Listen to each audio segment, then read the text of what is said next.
Class 10th, Subject Physics, Chapter number 10, The Simple Harmonic Motion and Waves.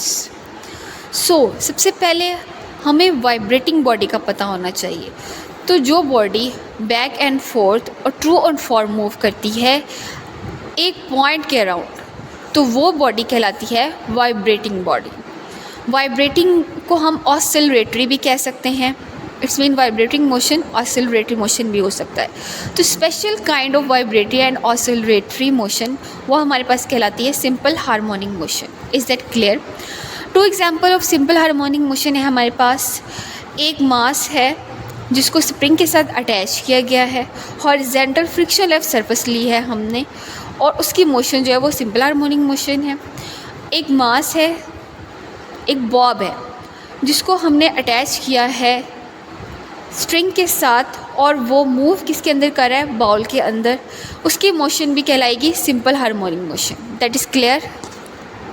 Next हमारे पास topic है motion of a mass attach to a spring. As एक simple example है mass spring system oscillatory motion की, एक simplest example है। तो उसको हम डिस्कस करते हैं इस डायग्राम से। यहाँ पे आपको डायग्राम नज़र आ रही है जिसमें आपको मास नज़र आ रहा है जो स्प्रिंग के साथ अटैच है।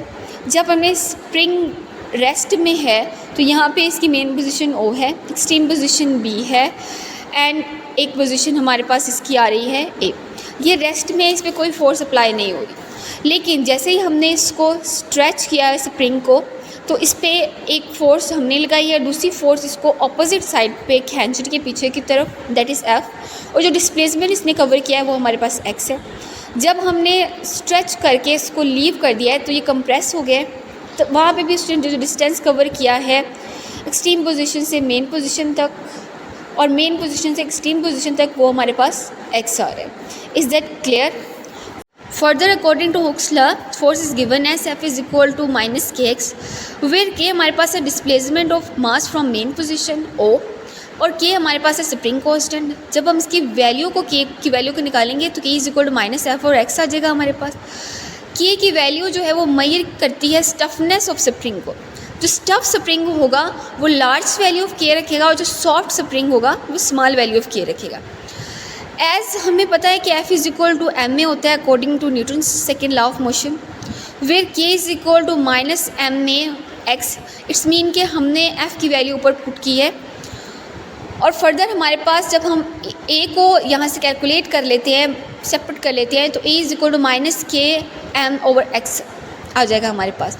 तो ये जो माइनस के ओवर एम है ये कांस्टेंट है, तो हम ये कांस्टेंट को रिमूव करेंगे और इज इक्वल टू को रिमूव करेंगे तो हमारे पास आ जाता है प्रोपोर्शनल का साइन। तो एक्चुअल में A is directly proportional to the minus x.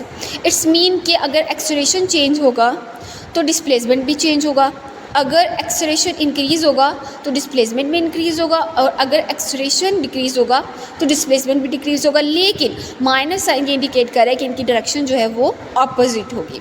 Is that clear? Next हम डिस्कस करते हैं रिस्टोरिंग फोर्स को। जैसे कि नाम से ही जाहिर है कि ये ऐसी फोर्स है जो ऑब्जेक्ट को रिस्टोर करती है, यानी अपनी मेन पोजीशन की तरफ लेकर आती है। आपने देखा होगा कि जब हम स्प्रिंग को स्ट्रेच करते हैं, स्ट्रेच करने के बाद उसको हम जब फोर्स लीव करते हैं तो उसके बाद वो कंप्रेस हो जाता है। थोड़ी देर कंप्रेस रहने के बाद वो अपनी मेन पोजीशन की तरफ वापस आ जाता है। तो जो फोर्स उसको अपनी मेन पोजीशन की तरफ वापस लेकर आती है वो हमारे पास कहलाती है रिस्टोरिंग फोर्स। तो definition of restoring force is that the restoring force always push और pull the object performing oscillating motion, यानी जब वो ऑसिलरेटिंग मोशन परफॉर्म कर रहा होता है टुवर्ड्स द मेन पोजीशन, तो उसको मेन पोजीशन की तरफ लेके आती है। That is clear? हम काइनेटिक एनर्जी और पोटेंशियल एनर्जी को डिस्कस करते हैं। As you see in a diagram, blur part compress और स्ट्रेच वाले हैं, और मेन पार्ट जो है वो मेन पोजीशन के अंदर आप देख सकते हैं कि काइनेटिक एनर्जी स्टार्ट में मैक्सिमम होगी जब बॉडी रेस्ट में होगी, उस पर जब फोर्स अप्लाई की जाएगी। जब उसे स्ट्रेच किया जाएगा उसकी पोटेंशियल एनर्जी मैक्सिमम होगी, और जब वो कंप्रेस होगा तब भी उसकी पोटेंशियल एनर्जी मैक्सिमम होगी। In all both cases kinetic energy हमारे पास को क्या होगी? ज़ीरो होगी। डिस्प्लेसमेंट जो है वो कंप्रेस होने की सूरत में माइनस से होगा, नेगेटिव होगा, और स्ट्रेस होने की सूरत में हमारे पास क्या होगा? पॉजिटिव होगा। Is that clear? Now discuss about a time period.